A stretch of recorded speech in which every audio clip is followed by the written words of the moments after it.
Welcome back to this video. In this video, I'll show you on how to simply remove your Telegram account completely on your phone. So let's see.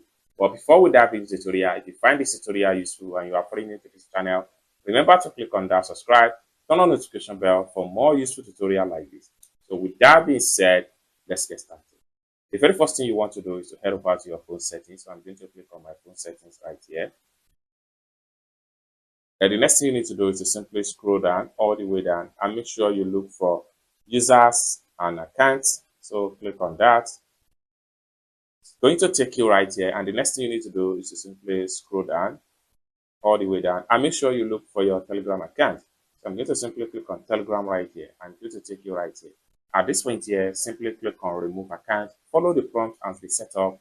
All the Telegram setup will be removed completely and deleted from your phone.